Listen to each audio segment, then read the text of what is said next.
સુરતની નવી સિવિલ હોસ્પિટલમાંથી 3 વર્ષનું બાળક ગુમ થતાં પોલીસ દોડતી થઈ હતી. 26 કલાકની કામગીરીમાં બાળકને ઉઠાવી જનાર મહિલા હાથે લાગી ગઈ છે. પોલીસ કમિશનર અનુપમસિંહ ગેહલોતે કહ્યું કે બાળકને શોધવા માટે 23 જેટલી ટીમ બનાવાઈ હતી. પોલીસ કર્મીઓએ 1000 જેટલા સીસીટીવી કેમેરા ચેક કર્યા હતા. આ ટીમના 200 જેટલા પોલીસ કર્મીઓએ 24 કલાકથી ઊંઘ પણ લીધી નહોતી. એક સીસીટીવી ચેક કરીને આરોપી મહિલા અને તેના પતિ સુધી પહોંચ્યા હતા. ભેસ્તાન આવાસ ખાતે આરોપી મહિલા પાનફુલ દેવી અને તેના પતિ ઇન્દ્રબલી રેખારામ રવિદાસને ઝડપી પાડવામાં આવ્યા હતા. આ સાથે જ બાળકને પણ સહી સલામત છોડાવવામાં આવ્યું હતું. ઝડપાયેલા આરોપીની પ્રાથમિક પૂછપરછમાં સામે આવ્યું હતું કે આરોપી ઇન્દ્રબલીને 2 પત્ની છે, જેમાં પહેલી પત્ની પાનફુલ દેવી છે. તેના થકી તેને સંતાનમાં એક દીકરી છે. 18 વર્ષનો લગ્નગાળો થયો હોવા છતાં દીકરો ન હતો. ત્યારે પાનફુલ દેવી તેના પતિના 4 માસ પહેલા બીજા લગ્ન સંગીતા દેવી સાથે કરાવ્યા હતા. ઇન્દ્રબલીની બીજી પત્ની સંગીતા દેવીને તેના અગાઉના પતિ થકી તેને સંતાનમાં એક 5.5 વર્ષનો દીકરો છે. જે દીકરો બીમાર પડતા તેને પતિ, પત્ની અને બીજી પત્ની ગઈકાલે નવી સિવિલ હોસ્પિટલ ખાતે સારવાર અર્થે દાખલ કર્યો હતો. તે દરમિયાન 3 વર્ષનું બાળક રમી રહ્યું હોવાથી પાનફુલ દેવીની તેની પર નજર પડી હતી. પુત્ર પ્રેમની લાલચમાં દાનત બગાડી લલચાવી ફોસલાવીને આ બાળકને અપહરણ કરી પોતાના ઘરે લઈ ગઈ હતી, જેને પોલીસ દ્વારા ઝડપી પાડવામાં આવ્યા છે. પોલીસને આરોપીના ઘરેથી અન્ય બાળકો મળ્યા હોવાથી પોલીસ કમિશનરે કહ્યું કે પોલીસને આરોપીના ઘરેથી અન્ય 3 બાળકો પણ મળ્યા છે, જેથી તેમના DNA ટેસ્ટ કરાવવા સહિતની પણ કાર્યવાહી કરવામાં આવશે. હાલ તો આરોપી દીકરો ન હોવાનું કહી રહ્યા છે. मेरा बच्चा कल से गुम हो गया था। बाद में बहुत ढूंढे, फिर बाद में पुलिस को भी इन्फॉर्म किया। उसके बाद बहुत मेहनत किए सब लोग, बाद में जाके मेरा बच्चा मिला। सबको ढूंढते, कटोदरा वाला, सूरत का सभी लोग मिल के ढूंढे। बहुत मेहनत करने के बाद मेरा बच्चा मिला। मैं उनके लिए शुक्रिया अदा करना चाहती हूँ। ठीक है।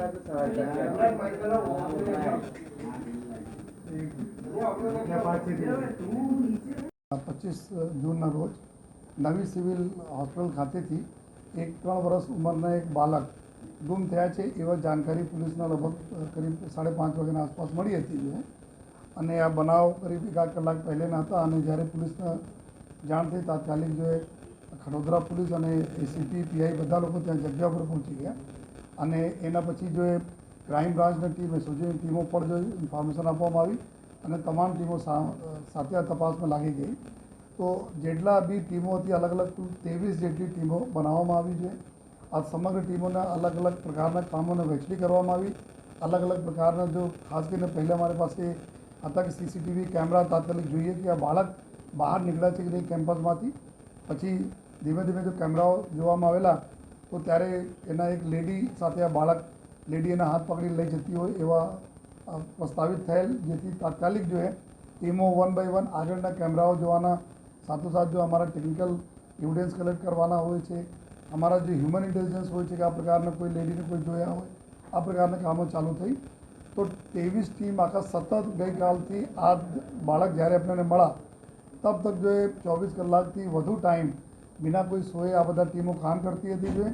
અને આમાં 1000 જેટલા સીસીટીવી કેમેરાના જોવામાં આવેલા. અને કેમેરામાં એવું હતું કે એક સેકન્ડમાં અગર આપને ધ્યાન નથી આપો તો નીકળી જતા હોય જો સીન. તો એટલા કન્સન્ટ્રેશનના સાથે જો 1000 જેટલા સીસીટીવી કેમેરાઓના જોઈને લિંક પૂરી કાઢવામાં આવી કે આ લેડી જો આપણે આરોપી છે, આ ક્યાંથી એ મતલબ બસોમાં બેસી જોઈએ, સિટી બસમાં બેસીને આવે છે, ક્યાં ઉતરે છે, કઈ રીતે પેદલ જાય છે, પૂરા રૂટ પ્રસ્તાવિત કરતે કરતે અમે લોકો જોઈએ ત્યાં પહોંચ્યા કે ભેસ્તાન આવાસ જો પાંડેસરા પોલીસ વિસ્તારમાં છે ત્યાં સુધીને આપણે લોકેશન મળી.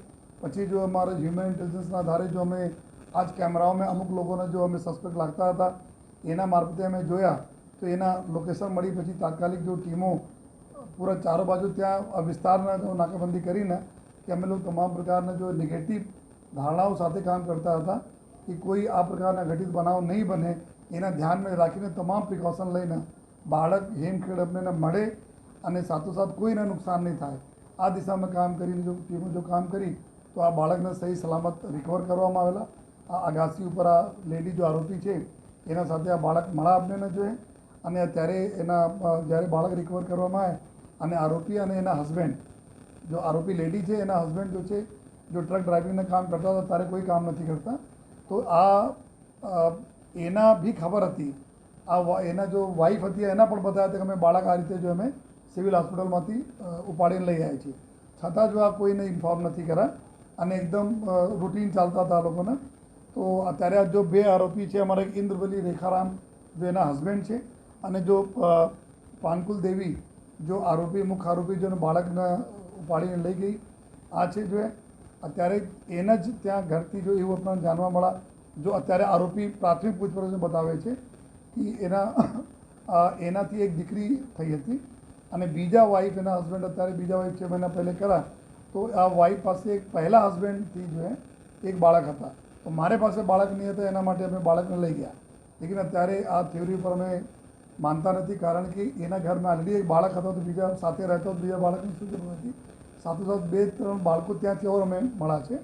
તો અત્યારે આ લોકો ક્લેમ કરે છે કે એના બાળક છે, પરંતુ અમે DNA મેચ પણ કરાવીએ છીએ અને આ પણ જોઈએ છીએ કે આ બાળક ખરેખર બીજા બાળકો બી એના છે યા કોઈ આ પ્રકારના ગેરકાયદેસર પ્રવૃત્તિ તો નથી થઈ રહી છે. જો આ સમગ્ર દિશામાં અમારી જો ટીમો છે, જો ક્રાઇમ બ્રાન્ચ ટીમ અને વડોદરા પોલીસની ટીમ કામ કરી રહી છે અને ટોટલ આ સમગ્ર ઓપરેશનમાં 23 ટીમમાં મોર દેન 200 લોકો છે.